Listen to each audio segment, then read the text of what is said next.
Bonjour Richard Sanderson. Bonjour Cédric. Merci d'avoir accepté d'ouvrir les portes de votre univers musical aux auditeurs de Made in 81. On va parler d'une nouvelle qui va ravir nos auditeurs puisque vous sortez un nouvel album, Oh To Be Elegant, un album plein de charme aux tonalités soul, jazzy. Parlez-nous de cette petite pépite. C'est l'album de ma vie parce que c'est un peu toutes les chansons que j'avais dans mes tiroirs depuis les 30 dernières années et qui n'ont pas pu être produites. Voilà, donc il y en a certaines qui sont plus récentes. Il y a la plus ancienne, c'est une chanson que j'avais envoyée pour un film qui n'a pas été retenu. C'était un film de James Bond avec Pierce Brosnan. Mais néanmoins, j'ai fait quand même un clip sur cette chanson-là à la James Bond. Mais c'est vraiment l'album. Il y a d'ailleurs dans l'album, il y a un album photo. C'est l'album de ma vie. C'est vraiment mon dernier. C'est toutes les chansons que j'ai fait, que je voulais sortir, qui n'ont pas pu sortir, qui sont réunies dans cet album. Je l'ai fait avec les musiciens que je voulais, dans le studio que je voulais. Je suis très content de l'avoir fait. Bon, maintenant, on fait petit à petit un clip par chanson. On a déjà fait 4 ou 5. Il y a une chanson en français sur le Brexit, qui est un peu, j'avais fait un peu l'amalgame entre le Brexit et un divorce, parce que c'est quand même un divorce entre l'Angleterre et l'Europe. Ouais, tout à fait. Donc, j'ai travaillé avec plusieurs auteurs. Moi, j'ai fait surtout les musiques et les paroles en anglais. J'ai travaillé avec pas mal de musiciens. Et voilà. Et puis, on le trouve partout. Il est sur toutes les plateformes et puis dans les FNAC aussi. Voilà. Pour l'avoir écouté en avant-première, c'est une belle réussite et je tiens à préciser à nos auditeurs qu'il est possible d'obtenir une version unique de cet album sur votre site internet, une version dédicacée par vos soins. Absolument.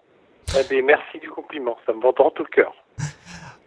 On va pouvoir écouter très prochainement une autre de vos compositions, accompagnée des plus belles filles de France, le 19 décembre à 21h sur TF1 pour être plus précis. Voilà, on va certainement l'apprendre à nos auditeurs, mais vous avez composé le générique des Miss France. Comment est-ce arrivé ? Racontez-nous. Alors, dans les années 90, ma carrière battait un peu de l'aile, donc comme j'étais quand même compositeur au départ, j'ai commencé à travailler un peu pour la télé. On m'a proposé de faire des habillages de scène et j'ai travaillé pour une société qui était basée à Boulogne et qui faisait les habillages de scène, c'est-à-dire les génériques, les génériques pour les infos, voilà, tout ça. Et un jour, le directeur de prod, il me dit, ah ben voilà, on va faire Miss France, est-ce que tu veux faire de la musique ? Je dis, bah oui. Donc je vois arriver Geneviève et Xavier de Fontenay, D'accord. avec qui on a sympathisé tout de suite. Et au départ, bon, ils voulaient surtout que je fasse des musiques pour les tableaux. C'était une musique assez difficile parce que c'était elles étaient amateurs, les filles, elles savaient pas vraiment, pas toutes danser, donc il fallait faire des morceaux de musique avec 8 mesures, dans le même tempo, où pas trop difficile pour défiler. D'accord. Donc on était un peu limité, et puis ensuite ça démarrait sur une chaîne, c'était France 3, après c'est passé sur TF1. Et là, j'étais quand même très touché que Xavier insiste pour me garder parce que TF1 voulait me virer. Et au bout de 2-3 ans sur TF1, je crois que c'était le directeur de Glen, enfin qui était la société qui produisait le show pour TF1, il m'a dit qu'il faudrait trouver un générique qu'on puisse garder parce que là, tous les ans, on fait un générique différent. Donc, j'ai composé ce truc-là. Qui était pour c'était ce que j'avais prévu de faire pour cette année-là. Il me dit, celui-là, il est très bien, on va le garder, voilà.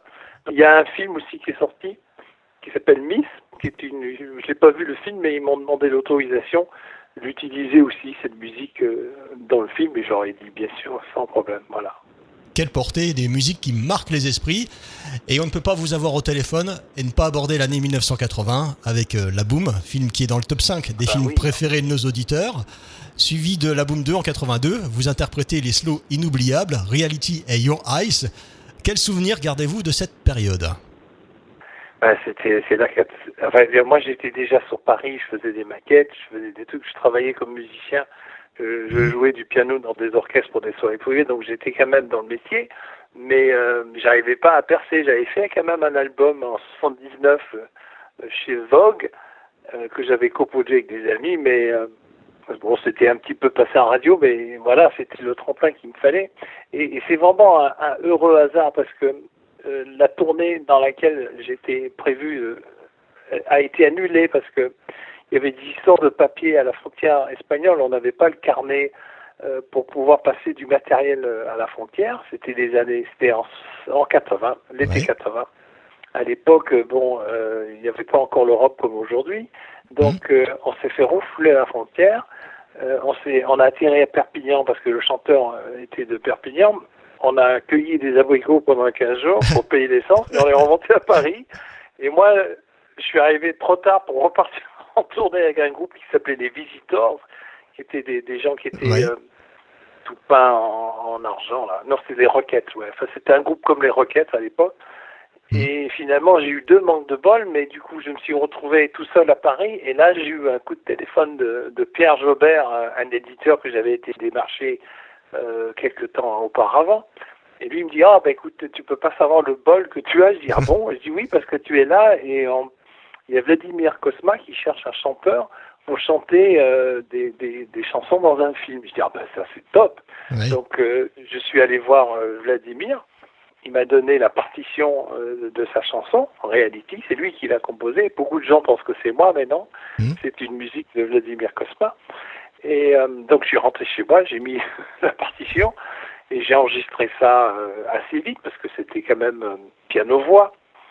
Et je suis retourné le voir parce que moi j'étais quand même très très excité par cette histoire-là.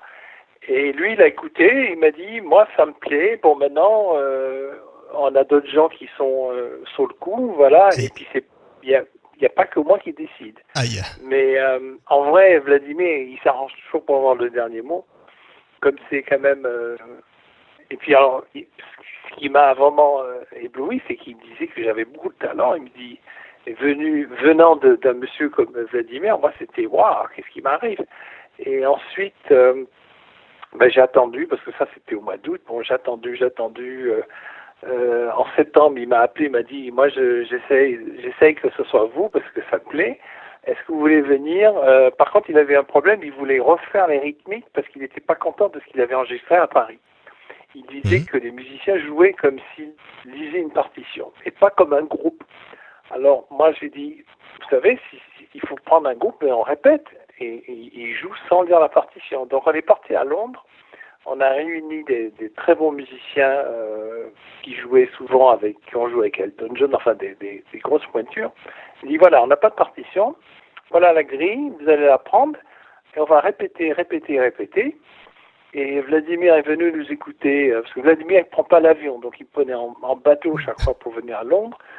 Il est venu nous écouter, et du coup moi j'ai pu la chanter, la rechanter, donc je la chantais mieux puisque je la répétais avec des musiciens. Ouais, tout à fait. Et là il m'a dit oh là là, mais c'est ça qu'il faut, je veux cette rythmique. Donc on a enregistré la batterie, la basse, la guitare, le clavier en Angleterre. Ensuite à Paris, il a ajouté des synthés, un quatuor à cordes, et j'ai refait la voix parce que il m'a dit vous pouvez faire encore mieux, voilà. Et quand j'ai enregistré la voix, je peux vous raconter une petite anecdote. Ah oui. Il y avait Claude Pinoteau qui est le réalisateur du film qui était là, et lui il avait mis sur la scène les scènes de slow, il avait mis le disque de Gilbert Montagnier, Believe in Me, c'était un slow de Gilbert Montagnier qui a un petit peu marché dans les années 80. Il avait utilisé ça pour les scènes.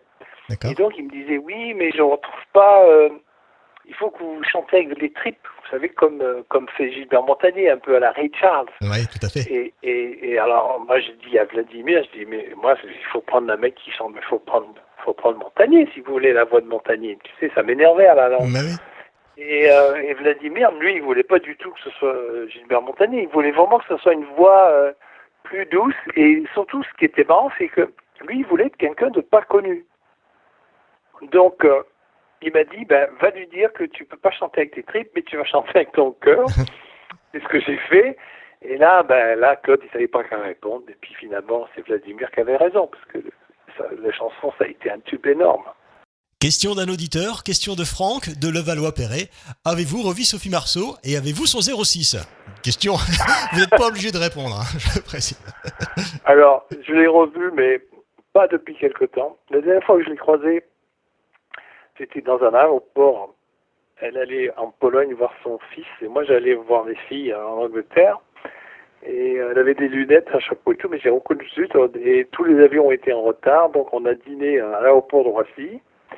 Mais je l'ai pas revu depuis, et puis j'ai pas son numéro. Parce que là, D'accord. j'ai son ancien, mais il est pas bon, donc Ah. il va être déçu si je lui donne. Bon, Franck va être déçu, mais vous avez eu l'honneur, c'est pas donné à tout le monde, de déjeuner quand même avec Sophie Marceau quand même. Autre question de Marilyn de Metz. Quelle est la chose la plus folle qui vous est arrivée dans votre carrière? Bon, oui, il vous en est déjà arrivé, vous en avez déjà raconté une énorme. Si vous en avez une autre petite, croustillante, anecdote hors du commun, je dirais.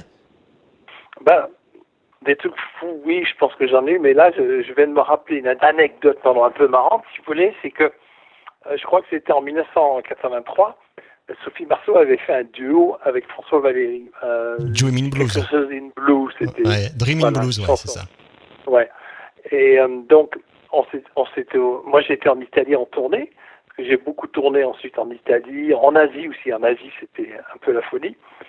Et donc, on s'est retrouvés dans le même théâtre pour la même émission de télé, et on voulait se parler, on voulait se voir. Et il y avait l'attaché de presse de François Valéry qui était là. Il me dit non, pas question. Toute la presse doit faire des photos de Sophie avec François Valéry. Je veux pas de Richard Sanderson. Et donc, c'était le mot d'ordre, quoi. Et lui, il faisait peur à tout le monde. Et donc, à un moment, on s'est retrouvés derrière les rideaux du théâtre et on s'est pris dans les bras comme deux bons amis, quoi. Oui. On s'est fait un grand câlin comme ça. Et à ce moment-là, il y a les rideaux qui s'est ouvert. Et tous les photographes étaient là et ils ont tous pris la photo. Et l'attaché de presse de François Vallée, il a dit « Ouais, je lui ai cassé la gueule ». J'ai dit « Mais non, mais c'est pour rien ». Merci Richard Sanderson. Nous rappelons à nos auditeurs que votre nouvel album est disponible chez tous les bons disquaires, ainsi que sur les principales plateformes de musique en ligne. Plus d'informations sur votre site internet richard-sanderson.com et sur made-in80.fr. Merci Cédric. Merci infiniment Richard. Au revoir.